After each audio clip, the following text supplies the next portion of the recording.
Hey, what's going on, everyone? It's time for our digital huddle. It's going to be a great day today. Listen, I'm excited to bring to you this teaching because we're going through the book, The Power of Moments. And some of you have purchased the book, and that's amazing. I think it's a great resource. I've actually read through it a few different times, and it's helped me really identify different moments that I can create and intentionally bring to the table so that other people can really experience the fullness of the whether it's an event, a service, whatever it is. There's so many moments that can be created. And one thing that I think you'll find that the underlying theme of this book is that moments are intentional. They're not by accident, and there's so many moments that we experience in our life, and we serve a God that has created so many powerful moments for us, and so we need to be doing the same thing for all of His creation and creating moments for those around us. And so there's so many things that we can do intentionally. And in this book, chapter 2 is talking about thinking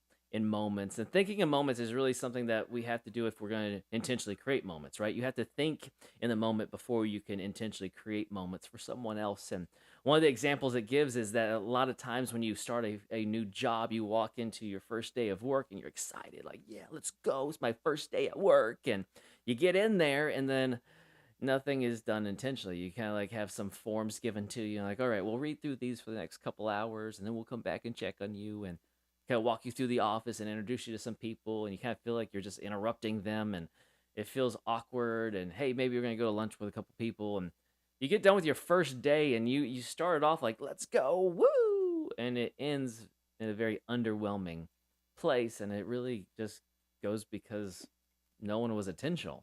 There wasn't this intentional plan to help you on your first day have this moment where you can go back to and be like, man, I love this place. I'm a part of this thing.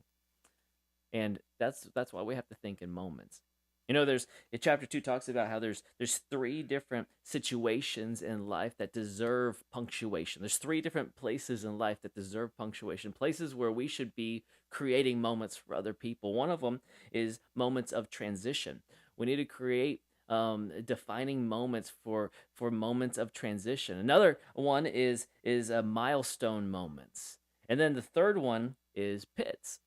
See, these are all three different situations that need to have some defining moments attached to them. And so, what we're going to do today is really just talk about what the transition moments are. You think about life has a lot of natural transitions, doesn't it? And we celebrate them and we create these defining moments with some of them naturally, like with just traditionally we do. And then there's some that we maybe don't, that we could up our game and really create a moment, a defining a powerful moment for somebody. Think about like a wedding day, right? That is a transition moment where two people are becoming one. They're getting married, and you could technically go to the courthouse, just get it done, and walk away. But the wedding, the party, the reception, all the people celebrating you and your spouse getting married, that's a special moment, right? That's a transition where in that moment we are creating this defining moment. And now you go back to Krista and I have been married for 15 years, and we go back to some of the memories of that time. We still remember it. There's still things that we can laugh about and tell stories about and look at pictures and go, oh, hey, you remember that? That was so great. And it's the defining moment in that transition time of life.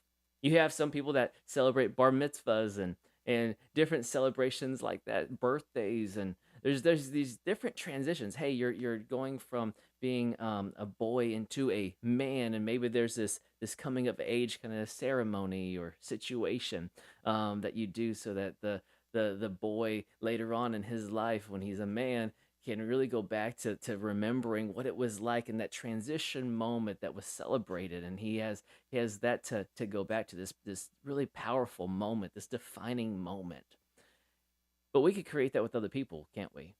Sometimes I forget about these kinds of things. I have to be so intentional. That's the whole thing. You can't accidentally just create these defining moments. If I'm just being transparent with you, this is an area where sometimes I forget. Because honestly, when it comes down to like my birthday, I personally don't care a lot. Now, there's other people, Robbie, if she's watching this right here, Robbie is having us on staff celebrate her birthday month. She's like, it's my month, my birthday's this month. And but then there's people like me, like I really kind of don't want you to know it was my birthday because I kind of don't want to get older. So I'm trying to secretly get older, and so my gray hair's already trying to give it away.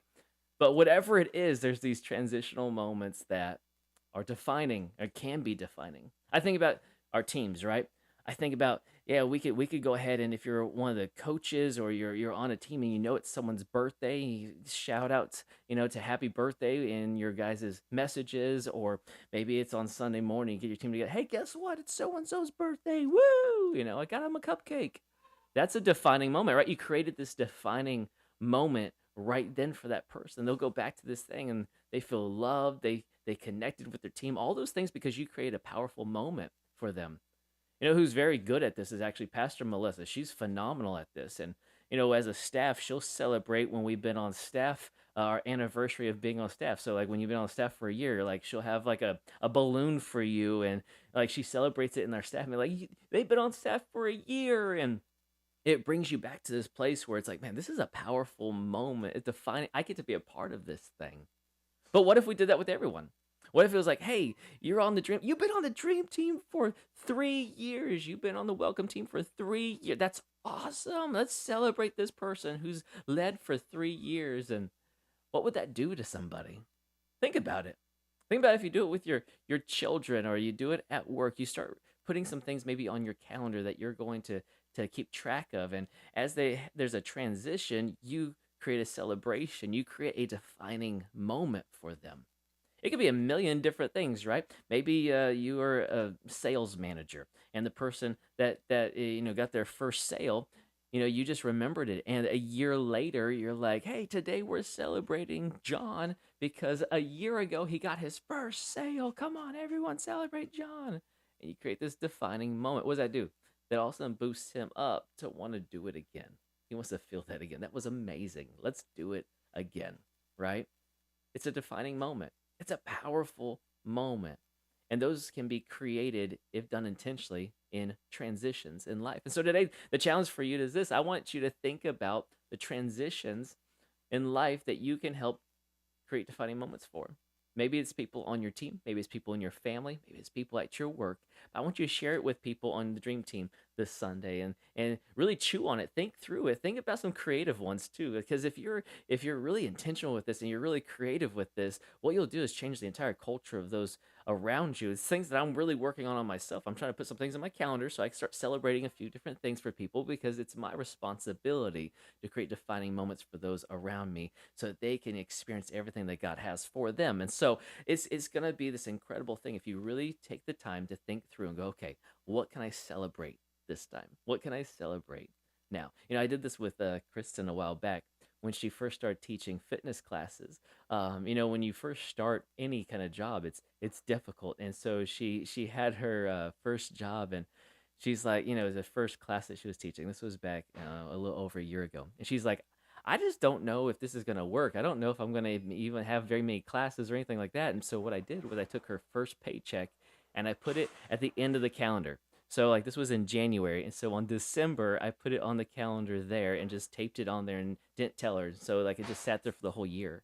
And then what happened was by the end of the year she was teaching like 8 fitness classes. And so we get to December and she flips over, she's like, "What's this?" I was like, "This was the check stub from that one class." And on it, like I wrote on there, like, "I knew you'd do it," because I knew she would. But what happened was I created a defining moment based on some transitions in her life. She had this transitional time with a job, and I created a defining moment for her 12 months later. But you could do the same thing. It just takes being intentional. It takes doing it on purpose. And so today, let's think through some transitions that we can create defining moments for others. I'll see you Sunday. It's going to be a good day.